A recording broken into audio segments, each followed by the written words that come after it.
ang buto at balik ni Jesucristo upang tumubo sa tao.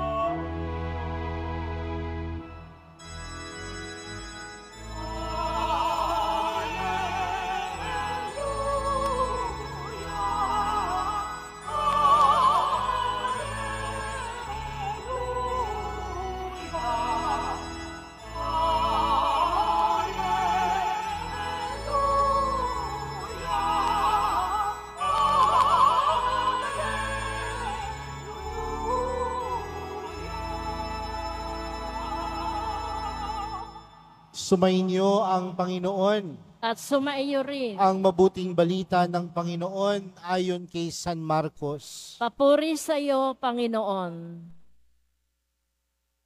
Noong panahong iyon, sinabi ni Jesus sa mga tao, ang paghahari ng Diyos ay maitutulad sa isang nag-aasig ng binhi sa kanyang bukid.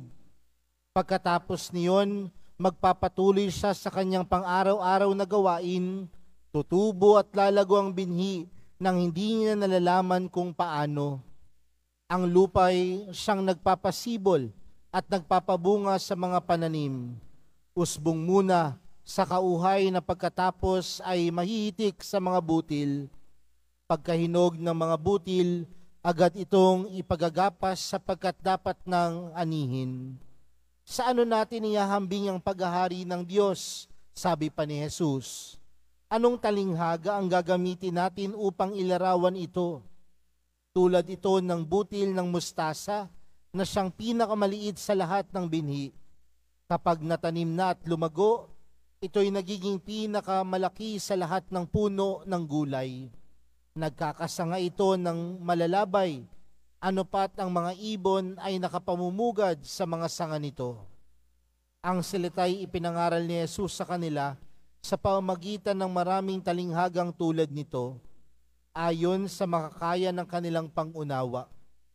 Hindi siya nangaral sa kanila nang hindi gumagamit ng talinghaga, ngunit ipinaliwanag niya ng sarilinlan sa kanyang mga alagad ang lahat ng bagay.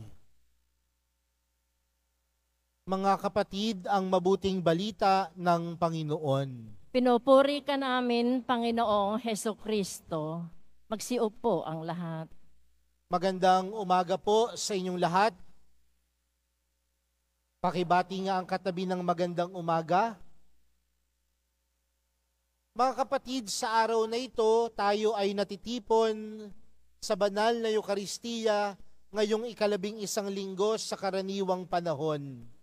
At kasabay po ng pagdiriwang natin sa araw na ito, tayo din ay puno ng pagkapasalamat sa ating mga ama o tatay dahil sa araw na ito, ginugunita din natin ang araw para sa mga ama. Kaya sa mga tatay po na nandito, sa mga ama, sa mga lolo, Happy Father's Day po sa inyong lahat at palakpakan po natin ang ating mga ama.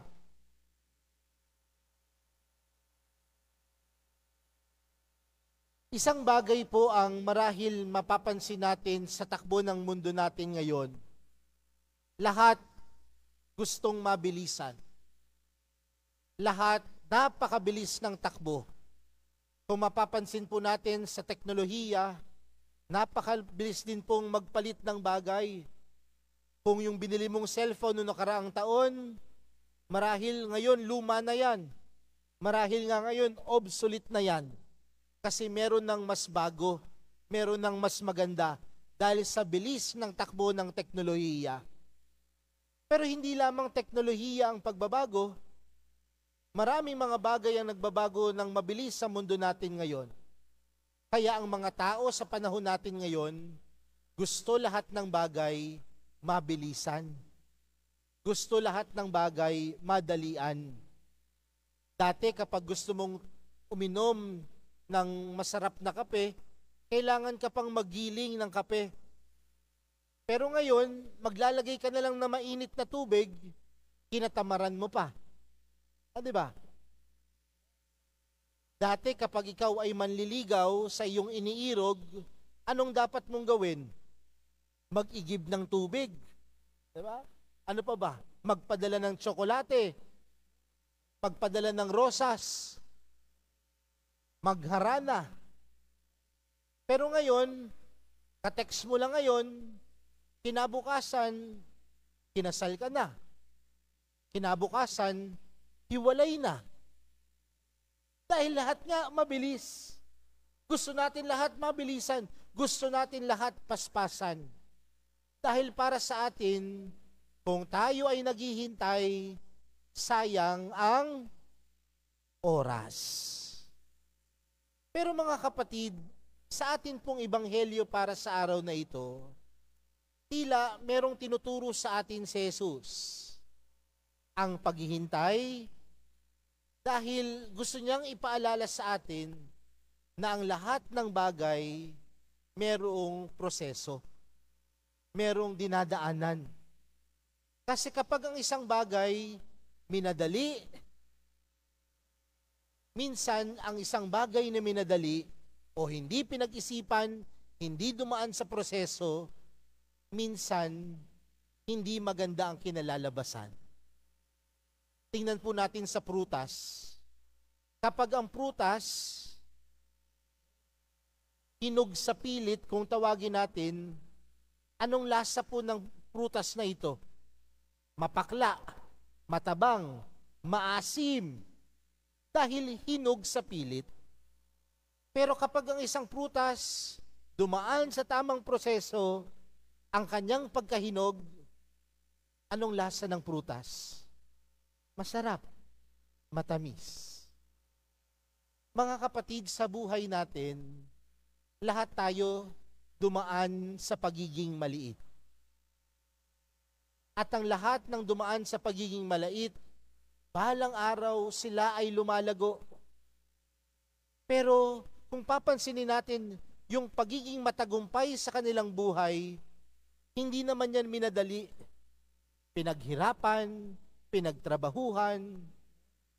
Dahil kapag yan minadali mo sa iyong buhay, naniniwala po ako na may anomalya dyan.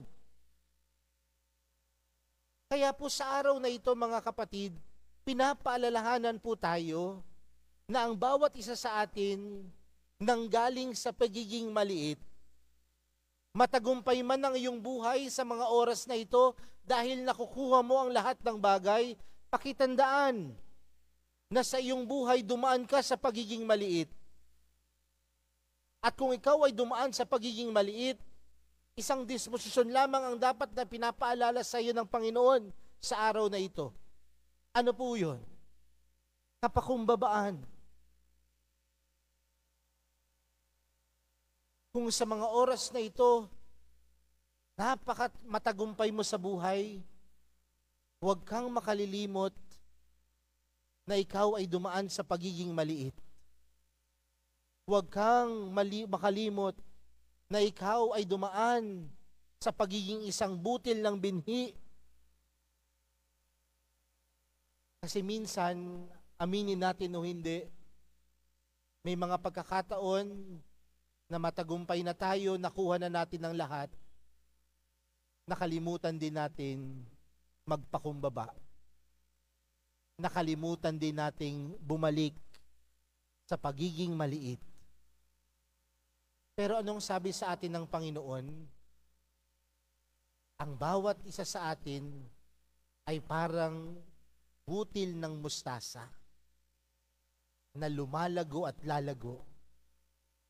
Pero sa paglago natin, panawagan ko po sa inyong lahat, mga kapatid, huwag makalimot na ikaw minsan sa iyong buhay naging butil, naging maliit.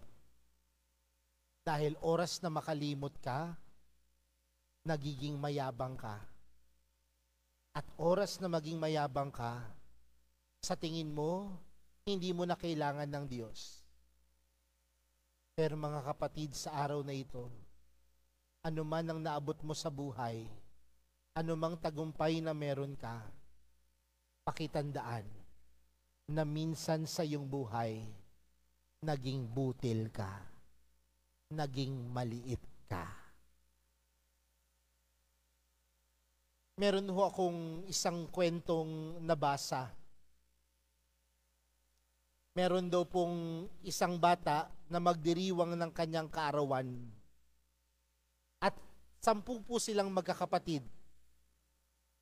At isang araw, sabi niya sa kanyang nanay, isang araw bago ang kanyang karawan, sabi niya sa kanyang nanay, "Nay, bukas po, birthday ko na. Ano pong handa natin?" Sabi nung nanay, wala tayong pera anak eh. Pero bukas kakain tayo sa restaurant. Pero tayong dalawa lang. Lalabas tayo kapag umalis na yung mga kapatid mo.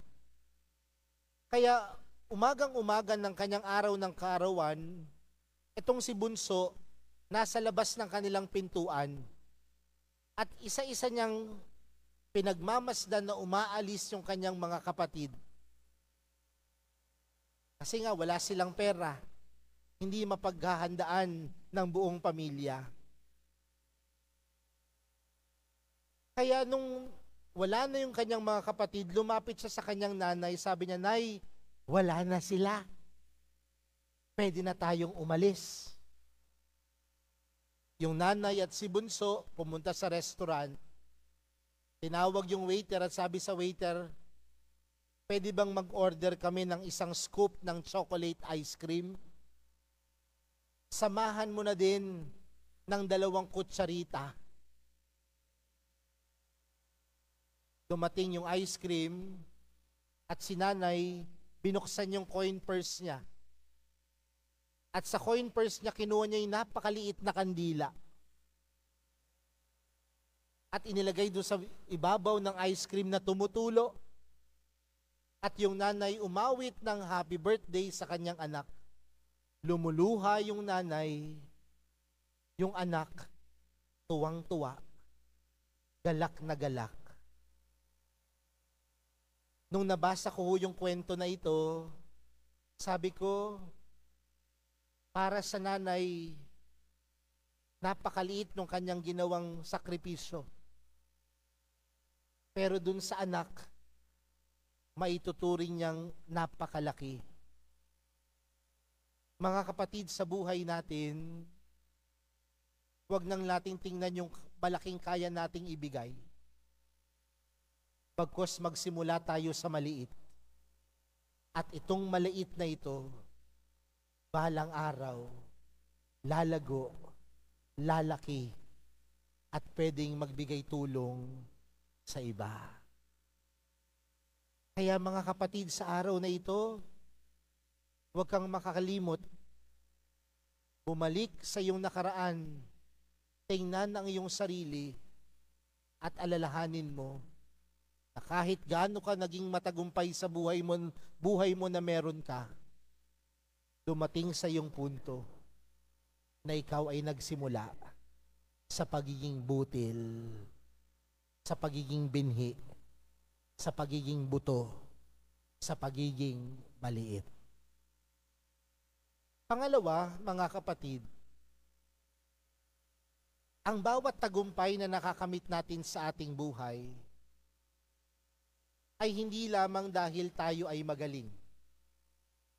Hindi lang dahil ito'y pinaghirapan natin. Hindi lang dahil ito'y pinagsumikapan natin. Kundi ang bawat tagumpay na naabot natin sa ating buhay ay dahil sa biyaya ng Diyos. At yun po marahil huwag nating kakalimutan na kung anuman ang meron ka sa buhay na ito, anuman ang nagiging bunga ng iyong pagsusumikap, anuman ang iyong bunga ng pagkasakripisyo sa buhay, hindi lang dahil ikaw ay kumilos, kundi dahil ito ay nagmula sa biyaya ng Diyos. Everything that you have here on earth is not because of your own greatness, not because of your own goodness, but everything that you have here on earth comes from the grace of God. Kaya nga sa araw na ito, sa Ebanghelyong binanggit sa atin ng Panginoon, Yung nagkalat ng binhi, nagulat na lamang siya. Bakit?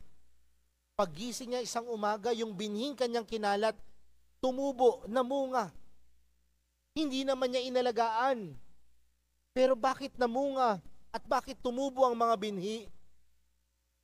Dahil sa Diyos. At sa buhay natin mga kapatid, laging kumikilos ang Diyos.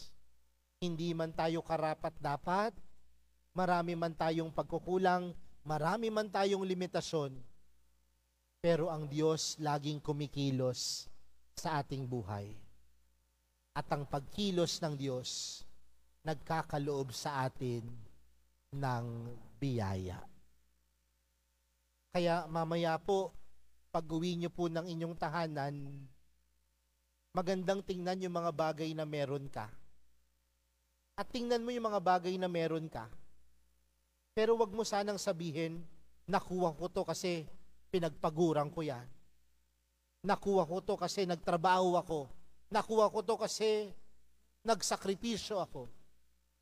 Pero tingnan mo ang lahat ng bagay dahil ang Diyos ay mabuti sa iyo.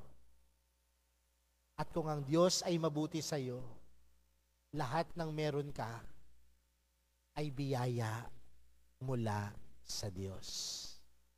Maliit man yan, biyaya yan mula sa Diyos. Ang grande man yan, biyaya yan mula sa Diyos.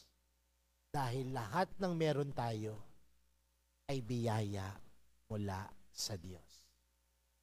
Kaya mga kapatid, sa pagpapatuloy po ng ating banal na misa, para sa araw na ito, tingnan natin at imulat ang ating mga mata, ang ating mga sarili, ang ating mga puso, at makikita natin ang mga biyayang tinatanggap natin mula sa Diyos. At makikita lang natin ito kung marunong tayong bumalik sa pagiging maliit. Kaya sa pagpapatuloy po ng ating banal na misa, mga kapatid, inaanyayahan ko po kayo na makita ang biyaya ng Diyos sa iyong buhay. Maliit man ito, malaki man ito, lahat ng pagpapala, lahat ng grasya ay dahil ang Diyos, ang mahal na pong Jesus Nazareno, mabuti sa iyo. Amen.